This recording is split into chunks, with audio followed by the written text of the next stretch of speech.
Monsieur Prat, je vais donner tout de suite la parole à Coralie Mollaré qui va vous poser quelques questions. Une question que vous ne connaissez pas, mais qu'elle va vous poser tout de suite. C'est la question qu'on appelle ici politiquement coquine. Allons-y. Vous n'êtes pas très mariage, monsieur Prat. Ça dépend quel type de mariage, mais... Il est peut-être déjà marié d'ailleurs. Oui, il l'est. Avec la mère d'Aramon, on va en parler. D'une part, on pourra en reparler par la suite. J'imagine de quel mariage vous me parlez. Avec la communauté de communes du Pays du Zès et donc Fabrice Verdier. Alors, c'était pas forcément... vous savez, un mariage, ça doit pas se décréter. Ah oui, il y a le consentement, c'est important, surtout aujourd'hui. Exactement, et surtout à notre époque, avec tout ce qu'on voit, autour. Mais pourquoi ça ne vous intéresse pas? Parce que c'est la question de Coralie, pourquoi ça ne vous intéresse pas de vous associer avec la communauté de communes du Pays du Zès? J'ai jamais dit que ça ne nous intéressait pas, d'accord? Parce qu'ils ont quand même une piscine, ils ont un équipement culturel. Non, ils vont avoir une piscine. Oui. Ils l'ont pas encore. Le projet lancé. Mais il y a l'ombrière et puis... Il y a l'ombrière, mais vous savez, il faut s'imaginer notre territoire. Le territoire de la communauté de communes est tout en longueur. Je ne sais pas si vous avez une vue de ce territoire. Et c'est toujours compliqué de dire aux gens qui sont dans le sud de notre territoire, vous allez avoir le siège de la communauté de communes, par exemple, à Est-ce Uzès. que ça intéresse vraiment les habitants? Les habitants, ils veulent savoir si leurs services publics sont performants. Je pense que oui. Ça, c'est la première chose. La deuxième chose, c'est que moi, je ne suis pas un marieur. Ça veut dire tout simplement que chaque maire est libre d'aller où il a envie d'aller. Oui, après c'est une décision que vous pouvez prendre en commun. Voilà, mais vous, ça vous dit pas? Aucun des maires n'a manifesté son envie et son intérêt pour aller à la destination que vous me proposez. D'accord. Fabrice Verdier qui nous regarde. Oui, vous n'allez pas me dire. Il n'y a rien qui vous fera changer d'avis. Je ne sais pas qu'il n'y a rien qui me fera changer d'avis, c'est que Fabrice Verdier est au courant de votre position. De notre position. Ensemble, il est au courant, on en a déjà discuté plusieurs fois. Il n'y a pas de guerre de chapeau à plumes. Parce que c'est vrai que ce qui est compliqué, c'est qu'après, quand vous fusionnez, il n'y a plus qu'un seul exécutif, qu'un président. C'est ce qu'on appelle les petits rois. Moi, je ne suis pas un petit roi. Très bien. Par contre, c'est vrai que par contre, je vais continuer. Une question plus concise, des réponses plus concises. Je vais continuer. Oui, c'est ça. Au moins, pendant que je parle, vous ne me posez pas d'autres questions, si vous voulez. Il est malin, le président de la communauté de communes du Pont du Gard, Coralie. Mais je vais continuer sur ma lancée. Oui. Ça ne nous empêche pas de mutualiser certains services et certaines... comme le tourisme, comme ou le PETR. Comme le PETR. Pour les projets à financer avec les fonds de l'Union puisque européenne. vous n'avez pas l'air au courant aussi, nous allons mutualiser une étude parce que vous savez que... Vous êtes là pour ça. Voilà, mais vous allez pouvoir le noter. Si vous aviez écouté les vœux de Fabrice Verdier, vous le sauriez, vous auriez pu en parler. C'est pour vous ça, Coralie. Nous allons mutualiser une étude concernant l'eau, parce que l'eau est un sujet majeur sur notre territoire. Et donc, plutôt que de la faire nous séparément, effectivement, on va vous allez la cofinancer. Exactement, on va la mutualiser avec le Pays du Zès. Comment vous définiriez aujourd'hui votre communauté de communes du Pont du Gard? Vous avez un joyeux, je vais arriver, le Pont du Gard, mais il y a quelques années, c'est vrai que vos finances ont été grévées avec la fermeture de la centrale d'EDF à Aramon. On est une communauté, si vous voulez, qui à l'heure actuelle n'a pas de difficultés financières. D'accord. Voilà. Vous avez réussi à absorber le On a complètement absorbé jusqu'à maintenant, on bénéficiait des aides de l'État, parce que vous savez que ça s'est fermé en 2016, mais il y a un système qui fait que l'argent qui nous est pas reversé... ça a été un peu compensé. C'est compensé, voilà. Et comment vous la définiriez? Pour ceux qui nous regardent et qui ne connaissent pas forcément les communes autour du Pont du Gard, qu'est-ce qu'elle représente pour vous, cette communauté de communes? Alors, c'est une communauté de communes qui a une particularité et qu'on pourrait diviser en deux parties.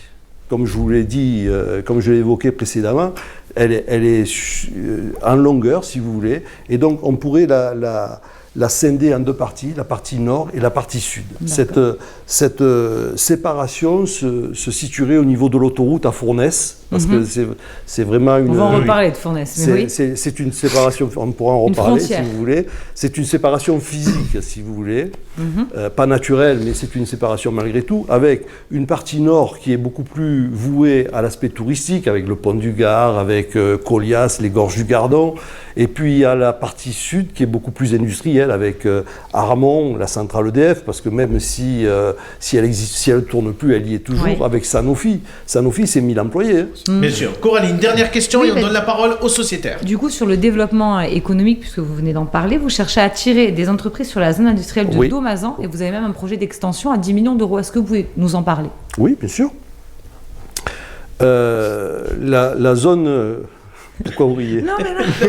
On vous écoute, on est tout oui. On est très heureux de vous accueillir sur le plateau ce soir. Moi, je suis très heureux d'être là aussi. Bon, mais vous cherchez quel type d'entreprise? Est-ce que, parce que hier, on recevait Richard Flandin, on cherchait l'identité de Magna Porta. Essence dans le marketing territorial. D'accord.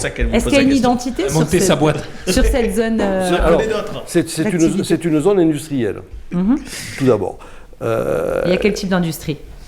Alors, il y a tout type d'industrie. Il y a les laboratoires Pasquier, par exemple. Il y a des... Ça plaira à Corentin, il aime bien les brioches. Il y a des menuisiers. Non, mais ça, c'est pas les brioches. C'est laboratoire. C'est les laboratoires. Je vais faire une blague, ça va prendre. Il va falloir... Continuez. Il va falloir ouvrir le livre des révisions. Parce que... Mais je suis content de votre... voyez, d'être content de voir Coralie. Oui. Ouais. Oui, mais alors, ce que les gens aimeraient savoir, du coup, c'est que quelle est l'identité de cette zone d'activité et comment vous voulez l'étendre, parce que ça crée des emplois et ça fait vivre les gens. Exactement. Donc, nous avons le projet, dans un premier temps, de restructurer la zone existante, parce qu'il y a une restructuration nécessaire à faire. Il y a à l'intérieur ce qu'on appelle des dents creuses. Et l'État nous demande, avant de pouvoir étendre cette zone sur une autre partie un peu à côté, de combler les dents creuses. Donc c'est ce que nous sommes en train de faire. Et puis par la suite, nous ouvrirons à une autre zone d'environ 9 hectares. Coralie, je vous redonne la parole dans quelques instants. On va donner tout de suite la parole à nos sociétaires. Nicolas d'abord. Bon, alors moi, Monsieur Prat, j'avais beaucoup de questions. Je voulais parler du parc naturel régional, de comment vous voyez l'évolution des différents établissements publics, des différentes communautés de communes qui vont peut-être fusionner à terme dans les PETR.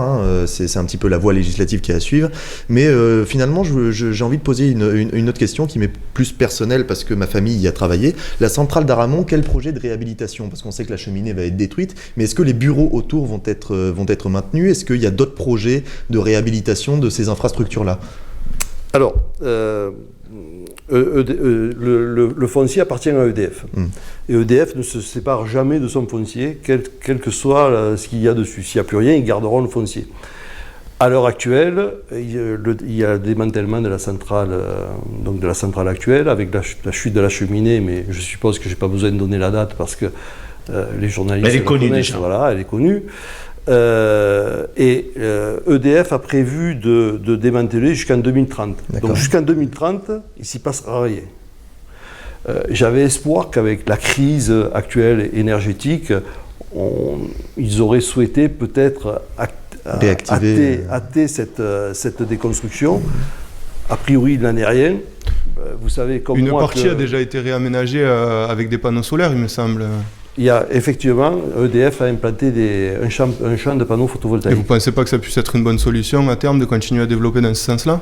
Je crois qu'ils ont un deuxième projet du même type. Maintenant, des champs de panneaux photovoltaïques, ça ne produit pas d'emploi. Est-ce qu'il y a des discussions éventuellement justement avec EDF, peut-être dans une forme de contractualisation, justement pour, je ne sais pas, que la communauté de communes puisse louer des locaux, enfin des discussions tout simplement? Est-ce que vous entretenez des bons rapports avec EDF? Nous avons d'excellents rapports avec EDF et je suppose que si vous parlez de louer des locaux, c'est peut-être que vous avez eu vent de quelque chose.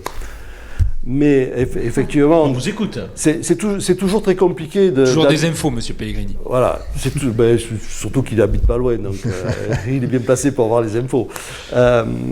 Surtout que... j'essaie de revenir... Alors le projet, ça serait quoi? Avant d'établir un projet, il faut mettre sur la table les conditions pour que le projet puisse se réaliser.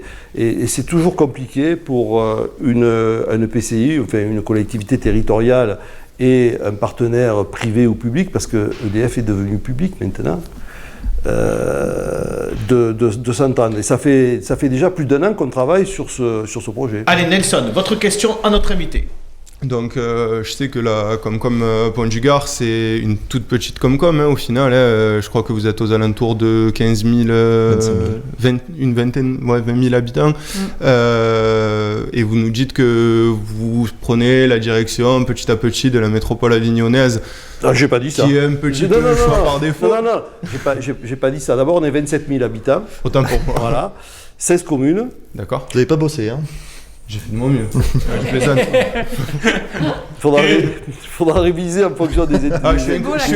Je suis incollable sur ce qui concerne la Comcom des Beaucaire, la Terre d'Argence, etc. Vu que jusqu'à présent, vous n'êtes jamais venu. Heureusement. Il fallait inviter Juan Martinez. Voilà. Ça, c'est la faute à Abdel, pas la mienne.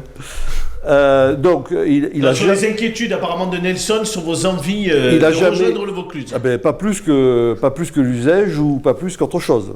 Pour l'instant, il n'est absolument pas question, et je le dis encore là devant, mais c'est en direct, hein, donc devant là, des milliers de témoins, Des millions de témoins, on n'ira pas au Grand Avignon, si c'est votre question. C'était ma question. Allez, Coralie, 2 dernières questions pour notre invité, s'il vous plaît. Oui, un autre projet qui a échoué, c'est le centre de tri d'Amazon, qui est définitivement annulé. Oui. Qu'est-ce que vous prévoyez de faire sur ce territoire ? Sur cet élément foncier, vous me parlez, je suppose. Oui. Ce sont 17... Un McDo, du coup. Il est juste à côté. Ah oui, il y est déjà. Ce sont 17 hectares qui appartiennent à un privé. C'est un privé, c'est vous, c'est moi.